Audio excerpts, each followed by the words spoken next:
तो दोस्तों, एक और नई वीडियो में आप सभी का स्वागत है। अगर आप एमपीएसआई मेंस की तैयारी कर रहे हैं और मेरे साथ जुड़े हुए हैं, तो आप सभी को पता होगा कि हम 2 एफएलटी ऑलरेडी यहाँ पर ला चुके हैं। इसके बाद कम से कम 10 एफएलटी आपके रहने वाले हैं। 10 एफएलटी कम से कम है, इससे ज़्यादा भी हो सकते हैं यहाँ पर, टाइम पर डिपेंड करेगा।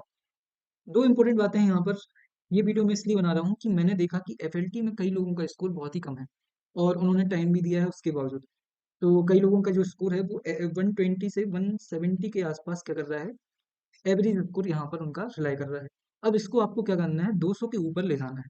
तो उससे पहले हमें कुछ चीज़ें, कुछ बातें हमारे दिमाग में क्लियर होनी चाहिए। उन बातों के ऊपर हम बात करेंगे। सबसे पहले लो स्कोर क्यों हो रहा है, उसके 2 रीज़न हो सकते हैं। इनमें से जो भी रीज़न आपका है, उस रीज़न को आपको सुधारने की कोशिश करनी है। तो यहाँ पर हम वो 2 रीज़न समझेंगे कि कौन-कौन से 2 रीज़न्स हैं जिसकी वज़ह से आपका स्कोर कम आ रहा है। दूसरी चीज़, जब आपको पता चल जाए कि आपका स्कोर कम क्यों हो रहा है, तो आपको उस पर काम करना है। तो बचे हुए 25 दिन आपको क्या करना है, बचे हुए 25 दिन आपको पूरा का पूरा अपना फोकस किस पे कर देना है, इन 2 रीजन्स में से जो भी रीजन आपका है, उसको सुधारने में अपने आप को झोंक देना है। दूसरी इम्पोर्टेंट बात कि जब आप बहुत सारे लोगों के मन में एक डाउट है कि यूपीएससी लेवल का पेपर नहीं आएगा, ठीक है, मान लिया। तो फिर आप यहाँ पर यूपीएससी टाइप के क्वेश्चन क्यों बना रहे हो? तो इसका एक रीजन है। रीजन भी चलिए उसी से बात अपनी शुरू करते हैं कि यूपीएससी लेवल का पेपर नहीं आएगा, फिर भी यूपीएससी लेवल के क्वेश्चन आप क्यों बना रहे हो? तो यहाँ पर मैं आपको कुछ एग्जांपल दिखाता हूँ जो कि एमपीएसआई प्रीलिम्स में पूछे गए थे। आपकी शिफ्ट में भी ऐसे क्वेश्चन पूछे गए होंगे। ये क्वेश्चन ये क्वेश्चन देखिए आप, ये क्वेश्चन देखिए, वैसे ही ये वाले क्वेश्चन देखिए, स्टेटमेंट वाइज क्वेश्चन, ये थोड़ा सा डीप वाला क्वेश्चन। यहाँ पर देखिए ये लिस्ट वाले क्वेश्चन है। भक्ति सूफी आंदोलन से संबंधित पीरियड है, वहां से लिस्ट वाले बहुत सारे क्वेश्चन आए थे। ऐसे ही अगर मैं बात करूँ स्टेटमेंट वाइज क्वेश्चन, तो ये वैदिक पीरियड से भी यहाँ से क्वेश्चन थे, बुद्धिज्म से भी क्वेश्चन थे यहाँ से। ऐसे क्वेश्चन आधुनिक भारत से भी थे, मध्यकालीन भारत से भी थे, और ऐसे बहुत सारे एग्जाम्पल मैं आपको दे सकता हूँ। ऑलरेडी अगर मैं आपने मेरे वीडियोस नहीं देखे हैं, जो कि मैंने पी वाई क्यूज में एमपीएसआई प्रीलिम्स के क्वेश्चन कंप्लीट कराए हैं, तो वहां पर भी मैंने इसको सॉल्व कराया है। तो यहाँ पर मैं ये आपको ये बोलना चाहता हूँ कि जब हमको एक एग्जाम्पल सेट है ऑलरेडी, जब हमारे पास हाल ही बिल्कुल ताज़ा-ताज़ा एग्ज़ाम का एक एग्ज़ाम्पल है कि यहाँ पर एमपीएसआई प्रीलिम्स में ही ऐसे क्वेश्चन पूछे गए हैं, तो एमपीएसआई मेंस में ऐसे क्वेश्चन क्यों नहीं पूछे जा सकते हैं? बताइए। और मज़े की बात ये है कि पूरा जो एग्ज़ाम है आपका वो एक ही दिन में होने वाला है। तो अब आप ये नहीं सोच सकते हैं कि क्योंकि आपकी शिफ्ट में या फिर 16 जनवरी की जो शिफ्ट थी उसमें आपकी शिफ्ट में ऐसे क्वेश्चन नहीं आए थे, तो आप ये नहीं बोल सकते कि अब 29 अप्रैल को ऐसे क्वेश्चन नहीं आएँगे। नहीं बोल सकते हो आप, क्योंकि 17, 18, 19 तारीख को तो ऐसे क्वेश्चन आए थे जनवरी में। तो आपकी शिफ्ट में मतलब 29 अप्रैल को ऐसे क्वेश्चन आ सकते हैं। तो आप ये नहीं बोल सकते कि यूपीएससी लेवल के क्वेश्चन क्यों करा रहे हो? ये आपको करना, इनके लिए तैयार रहना पड़ेगा क्योंकि आपके पास एग्जाम्पल है। दूसरी चीज़, तैयार रहने का मतलब ये नहीं है कि आप 10 दिन में या फिर 20 दिन में यूपीएससी लेवल की जो थिंकिंग है वो अपने अंदर डेवलप कर सकते हैं। नहीं, ऐसा नहीं हो सकता है। लेकिन यहाँ पर एक चीज़ मैं आपको सिखाना चाहता हूँ या फिर बताना चाहता हूँ कि ऐसे क्वेश्चन होने का मतलब ये नहीं है कि इनका लेवल बहुत हाई है। मैं आपको ये चीज़ बहुत अच्छे से मेंशन या फिर दिमाग में आपके बहुत अच्छे से घुसाना चाहता हूँ कि इसका मतलब ये नहीं कि ये बहुत ही ज़्यादा टफ क्वेश्चन है। नहीं, यहाँ पर इनको एलिमिनेट करना बहुत आसान है। केवल एग्ज़ामिनर आपको एक प्रेशर में, जो साइकोलॉजिकल प्रेशर है उस एग्ज़ाम हॉल का, उसमें फँसाना चाहता है। अब देखिए, इस क्वेश्चन की अगर मैं बात करूँ, अगर आपको ये पता है चटगाँव शस्त्रागार छापा जो था वो सूर्यसेन, जिसको अगर मुझे सही है दा करके एक शब्द है, कमेंट करके बताना आपको। पता होगा आपको, है ना? करो या मरो का नारा किसमें हुआ था? भारत छोड़ो आंदोलन में। ऑप्शन नहीं भी दिए हैं तब भी तुम्हें पता है। तो जब आपको 2 भी, अगर 2 लोगों के बारे में भी पता है तो आप इसको आसानी से एलिमिनेट कर सकते हैं। वैसे ही अगर मैं इसकी बात करूँ, अबू फजल के बारे में ही अगर आपको पता है तो आप इस क्वेश्चन को ईज़िली क्या कर सकते हो? सॉल्व कर सकते हो। वैसे ही अगर मैं इसकी बात करूँ तो यहाँ पर भी हर एक चीज़ आपको पता होना ज़रूरी नहीं है। बहुत सारी चीज़ें ऐसे ही एलिमिनेट हो जाएँगी। इसमें भी बहुत सारी चीज़ें ऐसे ही एलिमिनेट हो जाएँगी, ये भी। तो यहाँ पर मैं आपको ये बोलना चाह रहा हूँ, ऐसे क्वेश्चन बिल्कुल भी टफ नहीं होते। ये केवल आपको एक प्रेशर देने के लिए, उस एग्ज़ाम हॉल का प्रेशर फ़ील कराने के लिए आपको क्या किया जाता है, ऐसे क्वेश्चन बनाए जाते हैं। तो आपको मैं बस वही कर रहा हूँ कि आपको एफएलटीज़ में ऐसे क्वेश्चन इसलिए डाल रहा हूँ ताकि आप अभी से उन क्वेश्चन्स को करने के लिए तैयार रहें।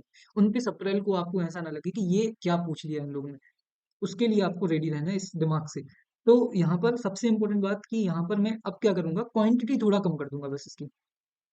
ठीक है, जितने भी आगे जितने भी एफएलटी आएँगे, इस टाइप के क्वेश्चंस की क्वांटिटी कम रहेगी, नंबर ऑफ क्वेश्चंस जो इस लेवल के हैं वो कम रहेंगे, लेकिन आपको तैयार रहना है ऐसे क्वेश्चन को सॉल्व करने के लिए।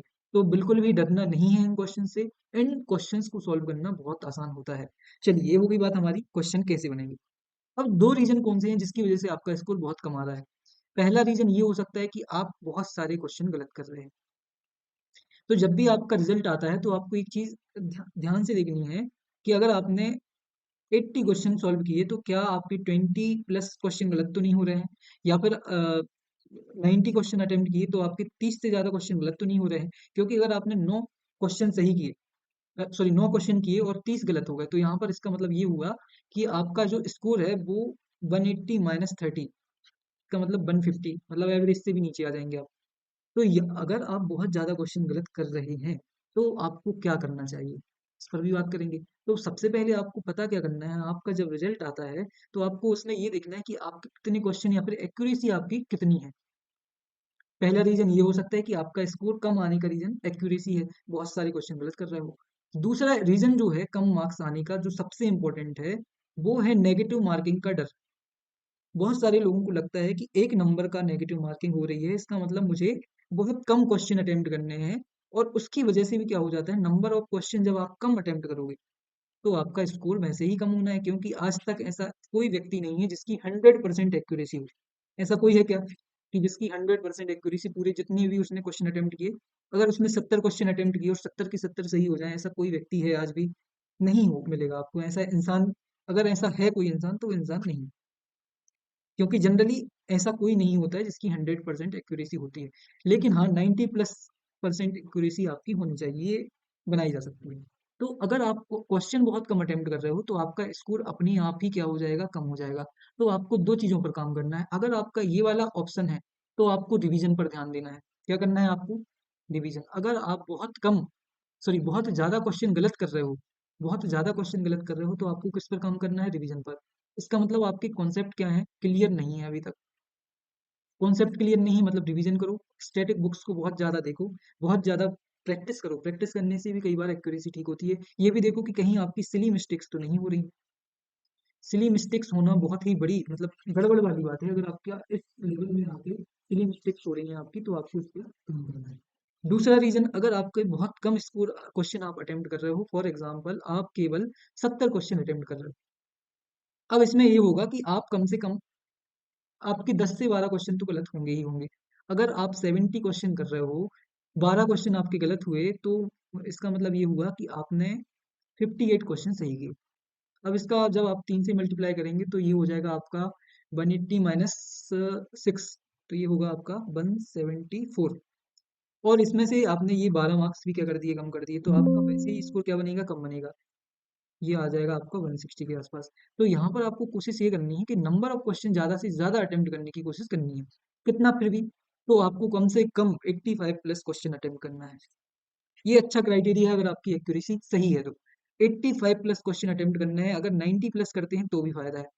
नेगेटिव मार्किंग में यहाँ पर सबसे इंपॉर्टेंट बात ये है कि अगर आपको लगता है तो, दो ऑप्शन में आपकी डाउट हो रहा है, दो ऑप्शन में जब भी आपको डाउट हो रहा है, दो ऑप्शन आप ऑलरेडी क्या कर चुके हैं, एलिमिनेट कर चुके हैं, तब आपको रिस्क जरूर लेना है। अब यहाँ पर ये होगा कि जब आप दो ऑप्शन में रिस्क लेंगे तो या तो क्वेश्चन सही होगा या तो गलत होगा। क्वेश्चन सही होने और गलत होने की प्रोबेबिलिटी कितनी हो जाएगी, 50% हो जाएगी। इसका मतलब अगर आपका क्वेश्चन सही हो गया तो कितने मार्क्स का फायदा होगा, 3 मार्क्स का। लेकिन अगर गलत हो गया तो 1 नंबर का होगा। तो आपको हमेशा कोशिश करनी है कि इस सिचुएशन में जब दो ऑप्शन आपके डाउट में है, तब आपको रिस्क जरूर लेना है। रिस्क लेना है, लेकिन तब नहीं लेना है जब आपके 3 या फिर 4 ऑप्शन में डाउट है। इसका मतलब है आप क्या कर रहे हो, पैर में कुल्हाड़ी मार रहे हो। तो कुल्हाड़ी नहीं मारनी है, रिस्क लेना है, लेकिन तब लेना है जब आप दो ऑप्शन में डाउटफुल हैं। तो ये अगर आप गलती नहीं करेंगे तो आपको फायदा होगा। अब यहाँ पर फॉर एग्जाम्पल है, आप ऐसे सोचिए, आपने 75 क्वेश्चन कर लिए हैं। अब आपके ऐसे 8 क्वेश्चन हैं जिनमें आपको डाउट है, दो दो ऑप्शन में। 75 आप ऑलरेडी कर चुके हो। अब 8 क्वेश्चन आपको लग रहा है कि करूं या ना करूं। यहाँ पर ये होता है कि आपके इन 8 क्वेश्चन में से 5 क्वेश्चन सही हो जाते हैं और 3 क्वेश्चन गलत हो जाते हैं जो डाउट वाले थे। तब ऐसे होगा कि आप जो पहले 75 पर रुक गए थे, अब क्या होगा आपका 15 - 3, मतलब 12 नंबर का आपको क्या हो जाएगा, फायदा हो जाएगा। इसका मतलब 75 में जितना भी स्कोर बनेगा उसमें 12 नंबर आपके ऐड हो जाएंगे। तो आपको रिस्क ज़रूर लेना है, क्योंकि यहाँ पर पूरा-पूरा आपको 3 मार्क्स का फ़ायदा हो रहा है अगर क्वेश्चन सही होता है तो। और अगर गलत होता है तो केवल 1 नंबर का नुकसान होगा। तो थोड़ा चीज़ों को नेक्स्ट लेवल तक लेकर सोचिए।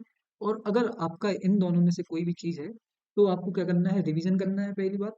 दूसरी बात है, आपको करना है टेस्ट। जितने ज़्यादा हो सके टेस्ट लगाइए। टेस्ट लगाने से पहले 2 चीज़ें याद रखनी है। जब भी टेस्ट लगाएँ तो सबसे पहले एक ओवरव्यू बनाएँ अपना। एक पेज लें, उस पेज में लिखें कि मुझे कितने क्वेश्चन अटेम्प्ट करने हैं। ये कैसे पता करोगे आप? अपने पिछले एक्सपीरियंस से। मतलब अगर आपने एफएलटी 1 लगाया है और उसमें आपने केवल 70 क्वेश्चन अटेम्प्ट किए थे और उसकी वजह से आपका स्कोर कम था, तो अब आपको इस पेज में लिखना है कि अब मुझे 83 क्वेश्चन कम से कम करने ही करने हैं। जब आप ये करेंगे तो फिर आपको ये भी सोचना है, फिर इसी पेज में आपको ये भी लिखना है कि जब 2 ऑप्शन में डाउट हो तो मुझे तुक्का मारना है। अगर 3 ऑप्शन में डाउट हो तो मुझे वो क्वेश्चन छोड़ देना है। ऐसी चीज़ें करके आपको 6-7 पॉइंट में एक पेज में सारी की सारी चीज़ें लिख लेनी है। अब जब क्वेश्चन देने बैठो, मतलब क्वेश्चन पेपर स्टार्ट होने से 5 से 10 मिनट पहले आपको ये ओवरव्यू बनाना है। जब क्वेश्चन पेपर सॉल्व करने बैठो, उसके बाद आप क्या देखेंगे कि आपका जो स्कोर था वो पिछले स्कोर से 10-15 इस नंबर का बढ़ के आपको स्कोर आपका बनेगा या फिर आपको फ़ायदा हो जाएगा। और ये आप आज ही करके देख सकते हैं, यहाँ पर आपको फ़ायदा होगा 10 से 15 मार्क्स का। तो अगर आप ये करेंगे, ऐसी छोटी-छोटी चीज़ें अगर आप ध्यान देंगे तो आपको बहुत ज़्यादा फ़ायदा यहाँ पर देखने को मिलेगा। तो अगर आप इस चैनल पर नए हैं, सबसे पहले सब्सक्राइब कर लीजिए। पेड मेंबर हैं तो बहुत ही इम्पोर्टेंट है कि आप डेली सारी चीज़ें जो भी मैं प्रोवाइड करा रहा हूँ, जितनी भी पीडीएफ मैंने अभी तक प्रोवाइड कराई हैं, वो आपको अच्छे से करनी है। साथ में जो न्यू मेंबर्स हैं या फिर पेड मेंबर्स बनना चाहते हैं, मेरे पेड में जो टेलीग्राम चैनल है उससे जॉइन होना चाहते हैं, तो आप कमेंट करिए। आप टेलीग्राम चैनल पर भी जॉइन हो सकते हैं, टेलीग्राम पेड मेंबर पर भी जॉइन हो सकते हैं और साथ में हमारी न्यू वेबसाइट है जहाँ पर आप फ्री टेस्ट लगा सकते हैं। इसके अलावा अगर आप पहले से ही मेंबर हैं तो जितनी भी चीज़ें मैं आपको शेयर कर रहा हूँ वो बहुत अच्छे से पढ़नी है आपको, रिवीजन करनी है और डेली टास्क जो आपको मिल रहा है वो ज़रूर से आपको कंप्लीट करना है। ये सारी चीज़ें अगर आप करेंगे तो आपका स्कोर बहुत ही अच्छा हो जाएगा। इसकी मैं गारंटी लेता हूँ। और जुड़े रहिए ऐसे ही, अगले वीडियो में मिलते हैं। तब तक के पढ़ते रहिए, ध्यान रखना। थैंक यू सो मच, धन्यवाद।